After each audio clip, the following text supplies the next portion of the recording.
So ఈ 1000 కోట్లు అని మీరు చెప్పిన మాటలో గత ప్రభుత్వమే అలా ఒక 60 to 70% కంప్లీట్ చేసిన పనులను వీళ్ళు ముందరేసుకొని ఆ మిగిలిన పనులు కంప్లీట్ చేసి 1000 కోట్లు అని చెప్పుకుంటున్నారు అనేది మీ మీద అభియోగం అన్నారు. మీరు అన్నట్లు వనపర్తిలో ఇంక్లూడింగ్ మెడికల్ కాలేజ్ కూడా. నో మీరు అన్నది రెండు. నేను చేసిన టెండర్స్ లో ఆ 1000 కోట్లల్లా ఆ బీఆర్ఎస్ వాళ్ళు చెప్పేటి నేను యాడ్ చేయట్లే. రెండు చెప్తారు వాళ్ళు. ఒకటి Amrit scheme before government tender అయింది. ఒకటి ఆ tough IDC 50 crores Wanaparthy town మున్సిపాలిటీలో రోడ్స్ది బిఫోర్ గవర్నమెంట్ టెండర్ అయింది. మరి పాలిటెక్నిక్ కాలేజ్ రాడి ప్రసాద్ 22 కోట్ల ముందే 22 కోట్లది జీవో తెచ్చారు. ఆ జీవో మళ్ళీ క్యాన్సిల్ అయింది. సో అది క్యాన్సిల్ అయింది. ఇప్పుడు నేను తీసుకొస్తున్నా, ఇంకా రాలే 1-2 daysలో వస్తుంది.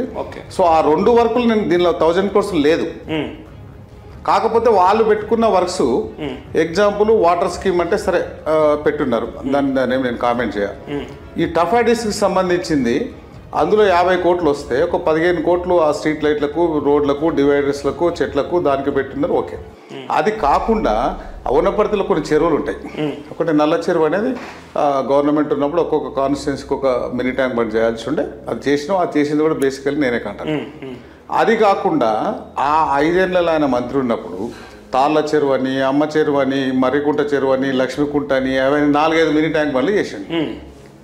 సో దానికి టఫ్ ఐడిసి ఫండ్స్ డైవర్ట్ చేసి నేను ఎట్లా మళ్ళీ నేనే గెలుస్తా, మా గవర్నమెంట్ వస్తుందని అవన్నీ పెట్టుకున్నాడు ప్రపోజల్. మనం గెలిచినప్పుడు ఆ ప్రపోజల్ అన్ని తీసేసి 33 వార్డులకు ఇంటూ 150 1.5 crore సీసీ రోడ్లకు పెట్టినాం. సో ఆ డిఫరెన్స్, సో దాన్ని ప్రజలకు ఏం కావాలో చేసే డిఫరెన్స్ వనపర్తి ప్రజలకు తెలుస్తుంది. ఆ 2 తప్ప మిగతా అన్ని మా గవర్నమెంట్ వచ్చినాకనే వచ్చినాయి. ఈ మధ్యకాలంలో నేను ఒక 10 days బ్యాక్ ఒక స్పీచ్లో చెప్పిన 20 నెలల్లో 1743 కోట్లు. సో ఇంక్లూడింగ్ CMRF అనుకో, కళ్యాణ లక్ష్మి అనుకో, ఇవన్నీ ప్రజలకు వచ్చిన బెనిఫిట్స్, NRGS రోడ్లు అనుకోండి, ఇప్పుడు నేను చెప్పిన 1000 కోట్లు అనుకోండి, ఇంకా చిన్న పెద్ద అన్నీ కలిపి ఆ 1740 కోట్లు విత్ జీవోస్తో సహా, జీవో నెంబర్స్, జీవో కాపీస్ అవి మొత్తం నేను ప్రెస్లోకి చెప్పిన. నెక్స్ట్ 2 years అయిన సందర్భంగా బుక్ కొట్టించి ఇద్దామని చూస్తున్నా. దానిలో ఏదన్నా 1 లక్షనో కోటో తక్కువ ఉందని వాళ్ళ అవతలలో కామెంట్ చేస్తే నేను తీసుకోవడానికి రెడీ ఉన్నా.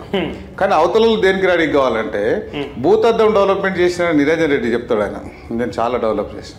సో మీరు 9.5 ఏళ్ళు అధికారం ఉన్నారు, నేను 2 ఏళ్ళలో చేసింది ఇంత, మీరు 9.5 ఏళ్ళలో ఎంత చేసిండ్రో మీరు చెప్పండి, నేను చర్చకు రెడీగా ఉన్నా.